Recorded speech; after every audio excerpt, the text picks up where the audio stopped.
Good morning. It's December 3, 2022, and it's a Saturday. Good morning. It's August 20, 2020, and it's a Thursday. Good morning. It's February 14th, 2006, and it's a Tuesday. Wood is such a blessing for humanity. Who gives a fucking shit how long a scene is?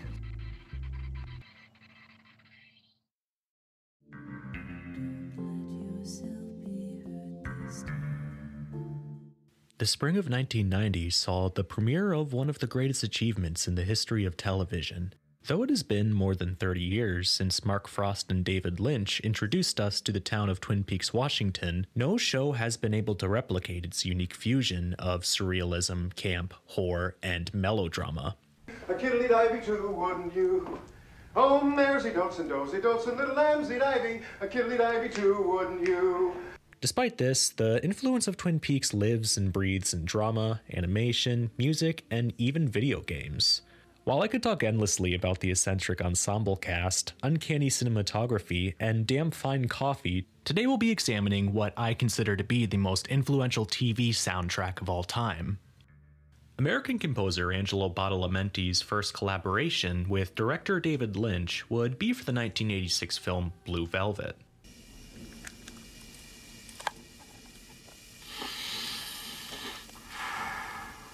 Badalamenti was initially brought on as a vocal coach for Isabella Rossellini, who starred as a nightclub singer.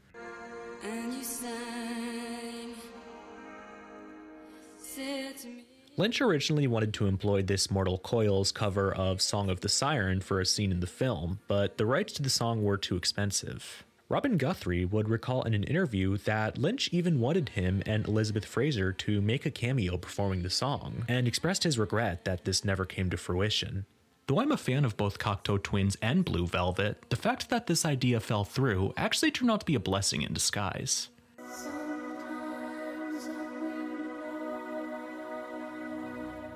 Instead of looking to purchase the rights to another song, Badalamenti would compose the music for the original piece, Mysteries of Love, with Lynch providing the lyrics. Now all that was needed was a vocalist, one who could provide a dreamy and ethereal voice comparable to Liz Fraser. So I was being sarcastic and I said, well, let me try it. And actually, they called my bluff and said, yeah, go ahead. Badalamenti recommended Julee Cruz, with the two having collaborated previously in the theater industry. When I hear this song, time seems to disappear as I float into a dreamscape world. The intense orchestral arrangement and Cruz's angelic vocals make this track almost overwhelmingly euphoric. It not only serves as a pivotal precursor to the music of Twin Peaks, but it's also a landmark achievement in the development of dream pop music. Lynch, Badalamenti, and Cruz would prove to be a goldmine of a trio, and the three would subsequently collaborate in a number of projects over the next few years. She's got a great voice, and when she sings soft and pure, it's just what the doctor ordered. Fast forward to 1989, Badalamenti and Lynch would write and produce Cruz's debut album, Floating into the Night.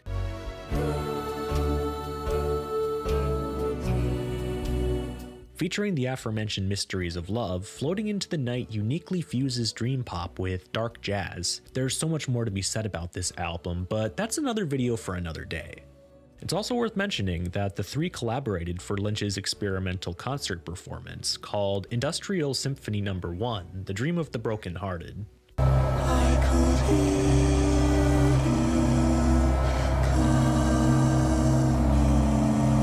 Following the release of Floating into the Night on September 12, 1989, Lynch and Badalamenti would compose the score for Twin Peaks.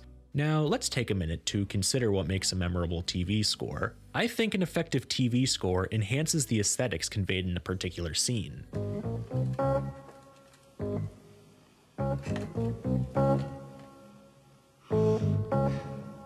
The music in Twin Peaks not only contributes to the mood of a particular scene, the two have a symbiotic relationship.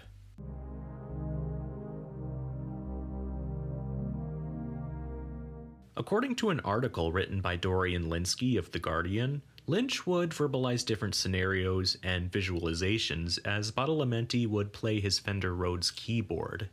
And David would sit right over here, right to the right of me, and we would put a little cassette just about over here on this keyboard. Lynch would tell Badalamenti to imagine himself in the woods, to hear the owls hooting and the wind blowing. Badalamenti would play a dark and ominous tone on his keyboard. And I'd say, well, what do you see, David? Just talk to me. Quote, picture a distressed teenage girl emerging from the darkness, getting closer, Lynch instructed Badalamenti, who made his way up the keyboard as the melody transitioned from dark to bittersweet. This is how the duo created Laura Palmer's theme, one of the most chilling pieces of ambient music I've ever heard.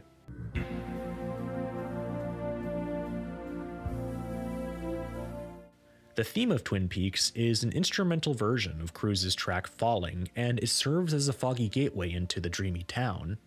A twangy, down-tuned guitar immediately compels the listener, almost as if it's taking their hand and leading them into this timeless world.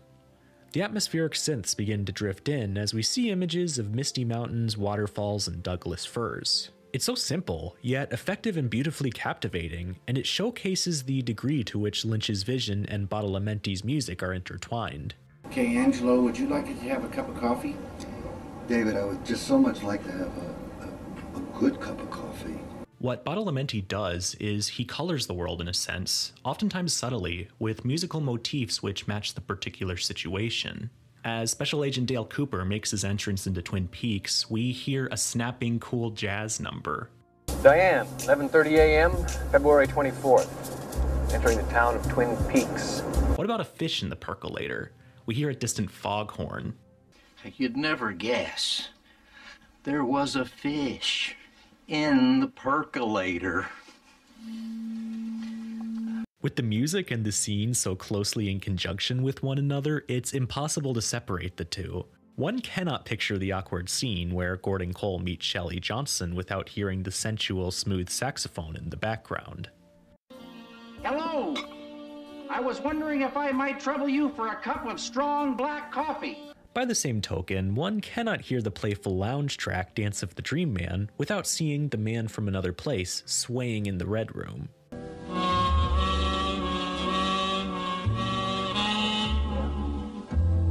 Like the misty mountains of the Pacific Northwest, the music creates a hazy and mysterious atmosphere.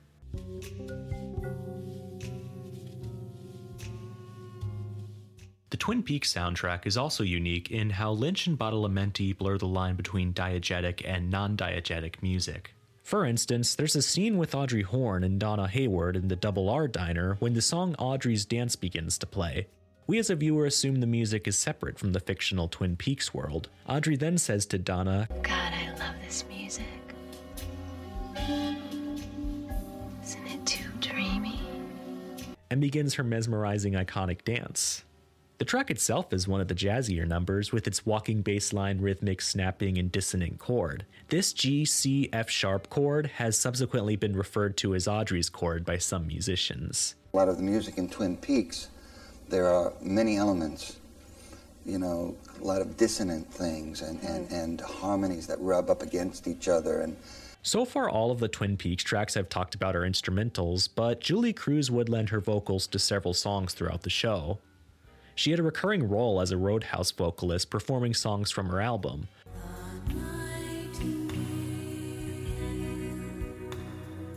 For instance, she performed the Nightingale in the pilot episode. In this track, we can hear Lynch's love of the early 60s Brill Building sound working in tandem with late 80s dream pop. This track is like if Robin Guthrie produced a song by the Ronettes.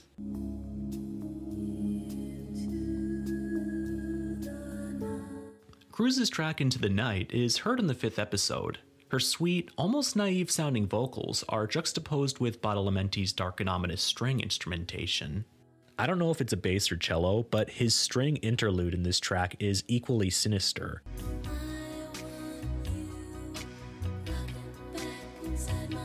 Perhaps my favorite of Cruise's songs to appear in the show is Rockin' Back Inside My Heart, which appears in episode 14. The track is another dream pop number with rhythmic snapping and this wild, reverberated sax solo. I just adore the vocal harmonization as she sings "Rockin' Back Inside My Heart."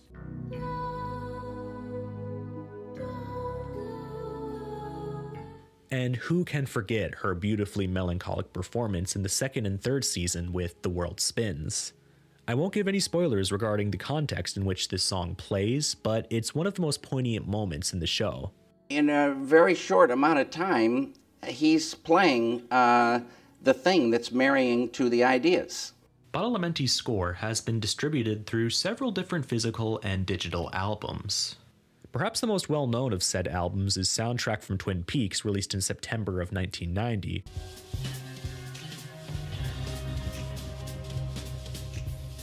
While it's mostly instrumental, the album does contain some of Cruz's songs featured in the show's first season.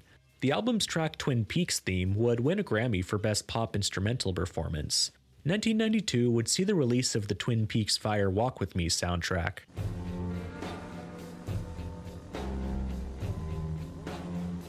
Though it primarily features Badalamenti's instrumentals, the album also has guest vocals by Cruz and Jimmy Scott. There they were. And they sat quietly for hours. There are also 4 compositions contributed by Lynch himself. 2 of these are under the name Thought Gang, a moniker used for some of Lynch's and Badalamenti's collaborations. Professional composer David Slusser would also collaborate with Lynch for the track Best Friends.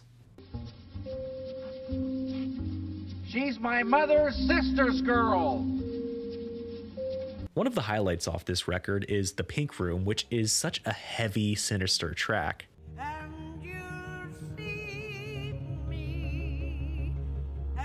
Jimmy Scott is a great addition to the record. His haunting performance in Sycamore Trees is one of the most chilling musical moments in the entire show. The music from Season 2 wouldn't see an official distribution for 15 years. Entitled Twin Peaks Music, Season 2 Music and More, it would finally be released in October of 2007.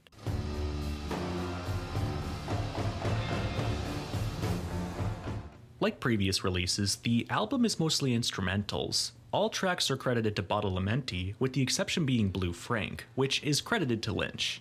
Cruz's vocals are nowhere to be found on this record, notably omitting her aforementioned performance of The World Spins. The album does contain the awesomely awkward Just You, featuring James Hurley on lead vocals. Just you and I. It's kind of like if the Platters recorded a song about the most embarrassing moment in your life.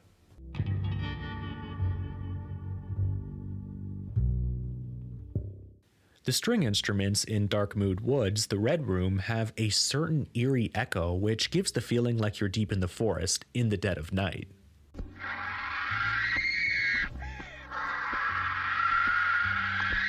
The most comprehensive collection of Twin Peaks music would be the digital soundtrack album entitled The Twin Peaks Archive. Described as an open album, it contains nearly 10 hours of unreleased material. It would be uploaded in bundles on the David Lynch website throughout 2011 and 2012.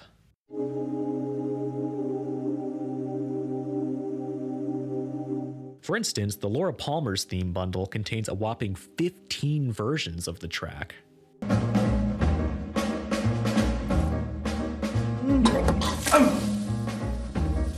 Following the premiere of Twin Peaks: The Return, there would be 3 more albums released in 2017.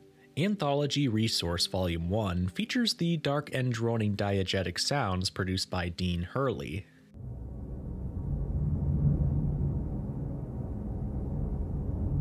Most of the tracks on this project span less than 2 minutes, and the mysterious field recordings strongly invoke Lynch's third season vision. Not alright.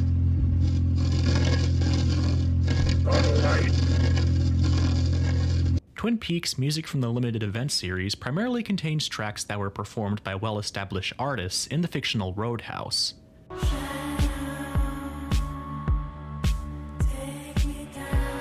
It encompasses quite an eclectic list of hand-picked songs by Lynch, including bands such as The Platters, ZZ Top, Chromatics, and 9 Inch Nails.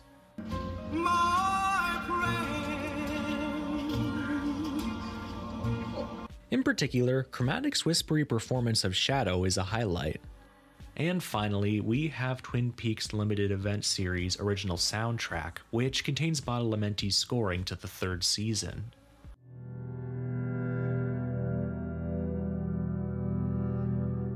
It also has performances by artists such as Grady Tate, Johnny Jewel, and the aforementioned Chromatics. These 3 2017 albums are the most recent compilations of Twin Peaks music as of May of 2023. Today, no music. 2022 was an incredibly difficult year for Twin Peaks fans, as we lost both Julee Cruz and Angelo Badalamenti. It's heartbreaking to know there will never be another collaboration of Cruz, Badalamenti, and Lynch. I love Angelo like a brother, and he can write, as you all know if you've heard his music, music that'll tear your heart out. What they left behind was a timeless work which continues to serve as a blueprint for effective television music. The music doesn't just accompany the vision of the director, rather it's part of the vision itself, an extension of mood and emotion, atmospheres and textures. I honestly think it's fair to call the music from Twin Peaks the most influential TV soundtrack of all time. The scope of musicians inspired by its music is endless, including Lana Del Rey, Flying Lotus, Moby, and Shoo Shoo.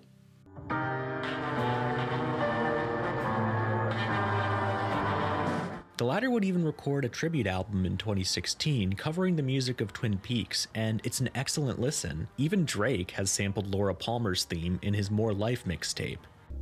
I'll see you again in 25 years.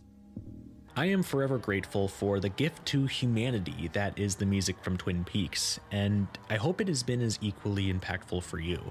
I'm Nate with Stained Glass Stories, and I thank you for watching this video. For more videos like this one, please be sure to like, comment, and subscribe. As always, I want to provide a shout out to our patrons, Ray Botke, Adrian, and Daniel Carvalho. Thank you so much for supporting this channel. Stay dreamy, everyone.